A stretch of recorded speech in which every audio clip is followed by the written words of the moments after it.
Welcome everyone to the WrestleVerse. New Reality, your host here. We're talking about the next chapter in the epic crossover event of Impact Wrestling and AEW, baby.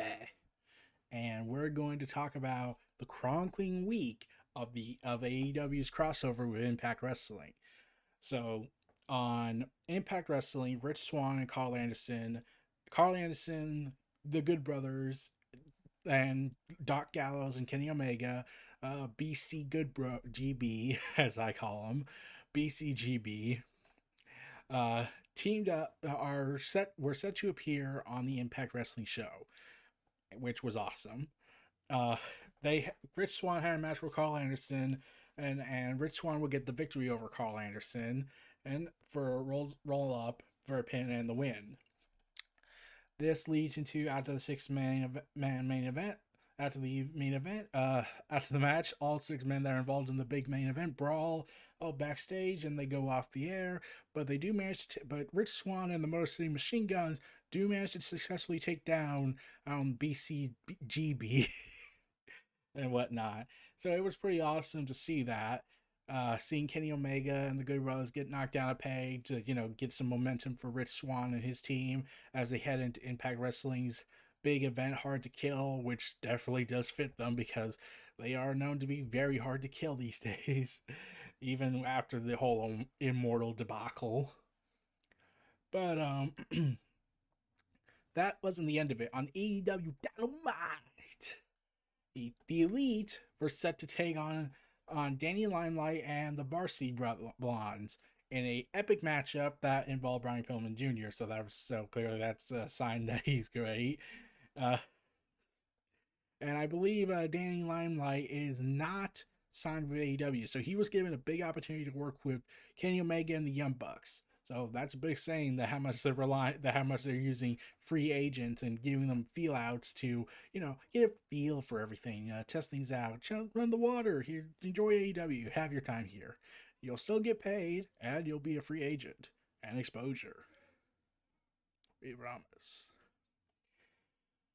But there was a problem. So Don Callis and Kenny Omega and the Young Bucks are standing near Gorilla position for a backstage segment. Callis tells, the Young Bucks, you deserve your own entrance. You both should go out, and not be the elite entrance, but it should be the Young Bucks go out to Kenny Omega.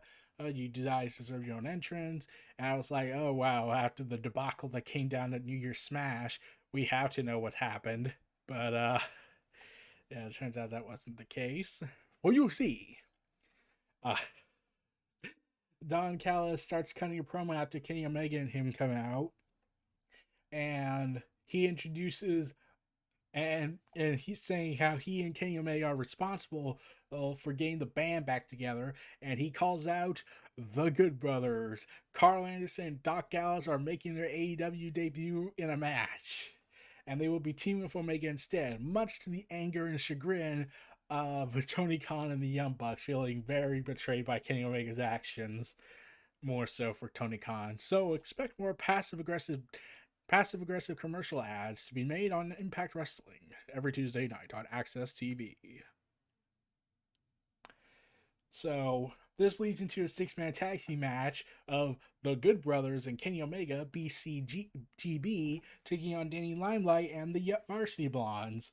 And this was a very short match. It was, get a feel for everything since, we can't really risk, getting them hurt or anything on our watch because that would lead to horrendous disasters.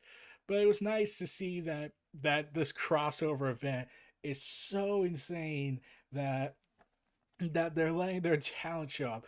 I honestly thought for a moment they were going to go all the way with it and have Rich Swann and his team show up and beat the living hell with Kenny Omega and the Good Brothers. And you're probably wondering why wasn't this the main event? Well, that was because Darby Allin and Brian Cage had the main event since they had a title on the line. Therefore, they have rightfully earned the main event spot. Now we just need to get the women wrestlers to get that main event spot. But the match ends in Jon Moxley comes out and goes to fight Gallows, Anderson, Omega, and they're beating Omega Moxley down. Then all of a sudden, the Lucha Bros come out, and now many people are in the ring, ranging from producers and other wrestlers. Jon Moxley hits a paradigm shift on the producer, or the Young Bucks come in, and it appears that they're going to have a super kick party. But they look like conflicted because do we side with our buddy who just backstabbed us and dodged us for Doc and Gallows, or do we super kick party everybody? But yeah, the Pentagon Junior and Phoenix hit them with a super kick on both the Young Bucks, and I was expecting something to happen because one of the Young Bucks, I can't remember their name for the life of me, Nick or Matt, which one was it? One of them got injured the week prior during that 6-man tag team match they were in, during that big tag team match they were in on New Year's Smash Night 1. So, yeah, we're kind of stuck with an issue here. But, yeah, this also led to some horrendous debacles for them because now they're having this conflicting moment because now it's like, are we back together? Are we not back together? We need to know what happened, damn it. So, yeah, the chaos ends after that, and we're left wanting more for Jon Moxley and his revenge on Kenny Omega. Looking forward to their epic rematch. But there can't be a rematch unless Jon Moxley gets some victories in. So keep working, man. And sadly, Rich Swann and his team did not show up. And then sadly, the Motion Machine Guns would not be reunited with Alex Shelley for this match with Rich Swann because Alex Shelley had announced that he was going to be off of the show due to unforeseen circumstances. He does not have COVID, as he has stated in a public video, but he cannot disclose the information that came out. So expect journalists everywhere to go ahead and pry into his personal life. Because, who cares about personal lives as long as they are celebrities, but, they don't have rights or anything to privacy. Right.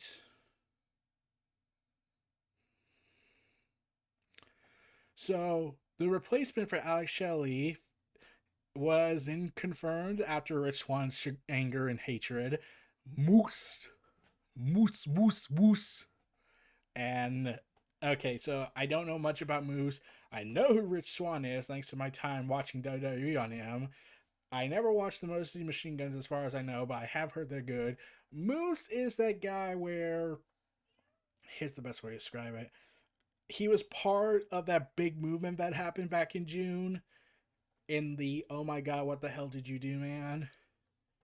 And yeah, the Impact never terminated his contract, so it gets to this uncomfortable state when he's being talked about. But I was like, okay, gotta put on my professional face. I can't. I don't want to talk about him. I won't talk about him. In a like as a person, like Moose the wrestler, not the guy behind the character. So let's go ahead, keep things on a professional matter and whatnot. But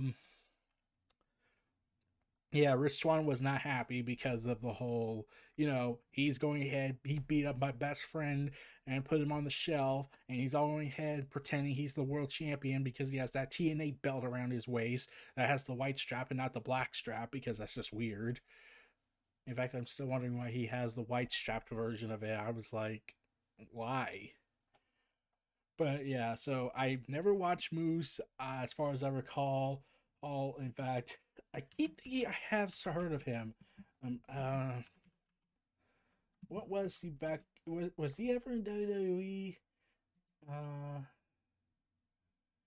let's see. No, he wasn't in WWE. Oh, thank God. Uh, so yeah, so I can't use the whole WWE ruined him for a time because he never was a WWE guy. So yeah, we get this big 6-man tag team match between Kenny Omega and the Good Brothers and Rich Swann, Chris Sabian, and Moose. And to help build up that what we're doing, like we're really doing this, is that Kenny Omega and the Good Brothers come out wearing Bullet Club shirts and jackets. And I'm wearing my Young Bucks shirt, cease and desist.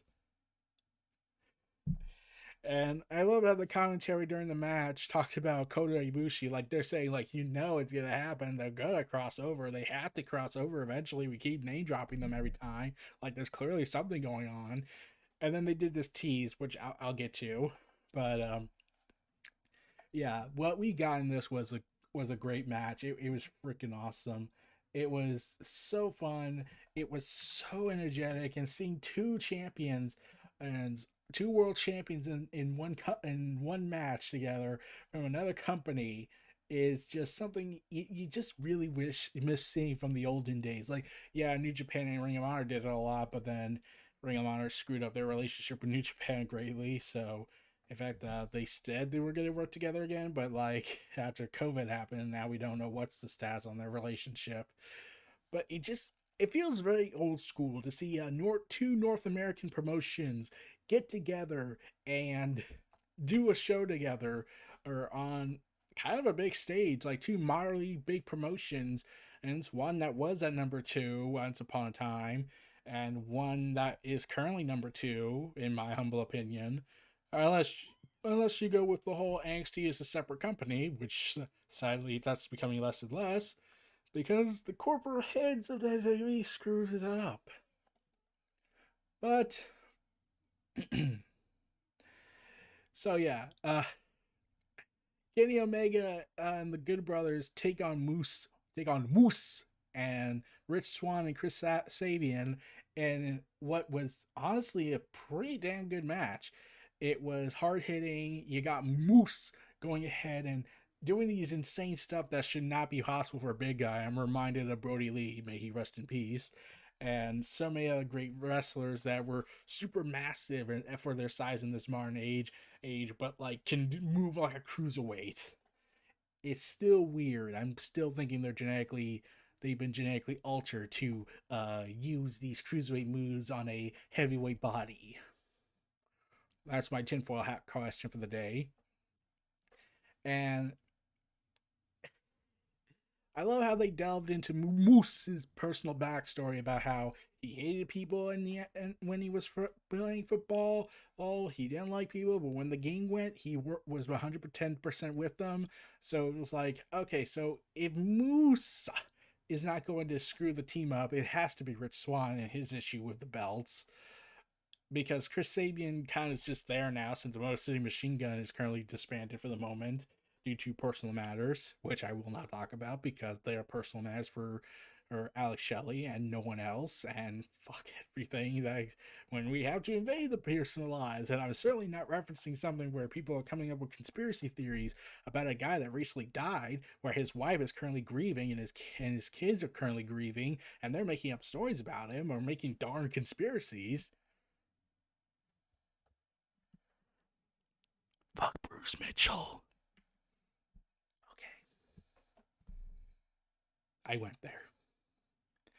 So, anyways, so this match goes on, and we get the big confrontation between Rich Swann and Kenny Omega. And I'm gonna be honest, I generally did think it was gonna go to Rich Swann's team for a moment there when Kenny Omega almost got pinned, one in the right in the middle of that ring, and I was thinking, oh my god, could that actually happen?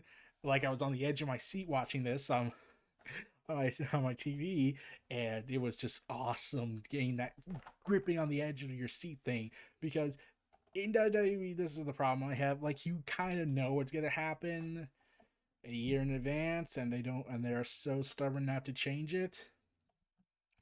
And that when something does different happen, you get excited, but then they screw it up somehow. Becky Lynch and Ronda Rousey, everybody, and we know how that went. So easy to do. So, yeah.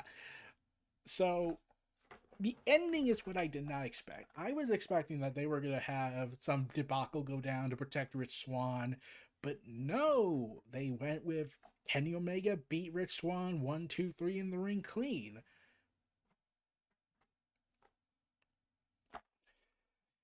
And this doesn't really help Rich Swann's case because During the announcement for the next pay-per-view event, Rebellion, uh, there was something a little odd about the logo. It features Kenny Omega's Omega symbol.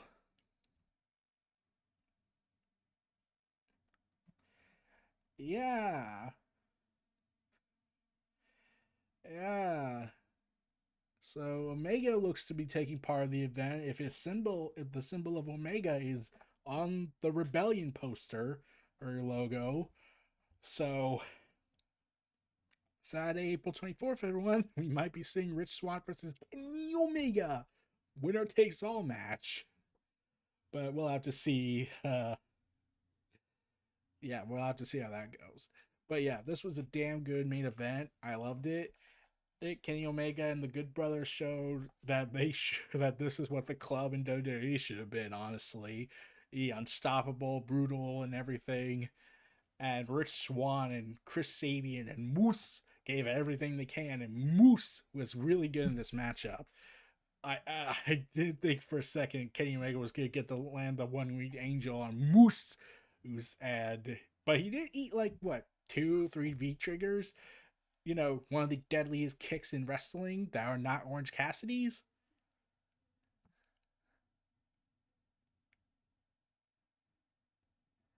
So, yeah, expect more development in the Impact Wrestling AEW crossover event. And I am expecting to see Kenny Omega come back to Impact Wrestling and fight Rich Swann for winner takes all match undisputed championship.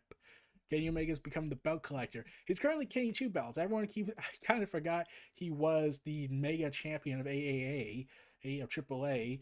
So now he's going to become Kenny 3 belts or Omega 3 belts. Going with Kenny, that sounds much. That rolls off the tongue more.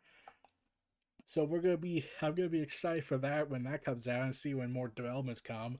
I will be covering this event as we go on about it. But well, that's later down the road. This is tonight. So these were Near Reality, the WrestleVerse's thoughts on Kenny Omega's crossover storyline with the Good Brothers, Rich Swann, Moose, and Chris Sabian's Road to Hard to Kill in their match, along with some Dynamite talk. Dynamite and the current directions of where they could be going with this. We'll just have to wait and see. I'm excited for it. It's getting my blood pumping just thinking about all the possibilities doing this crossover storyline. I missed the I'm sure a lot of old school fans are glad to see the remnants of the territories coming back. That all these territories that crossed over each other, having their big top belts go up against their top belts. That that is going to be something when we see Kenny Omega taking on Rich Swann 1-on-1.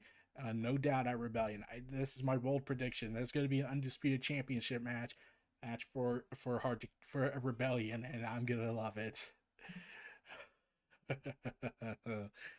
But that's down the road. We'll have to see. But those were my collective thoughts. Feel free to like, comment, subscribe. Check out my other channels below in the description, and put that bell up because YouTube has to keep forcing that on people.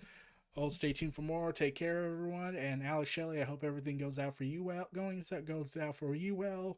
I hope to see you back in an Impact Wrestling ring with the Moshe Machine Guns going after Doc Callis and Carl Anderson for the Impact World titles. Peace.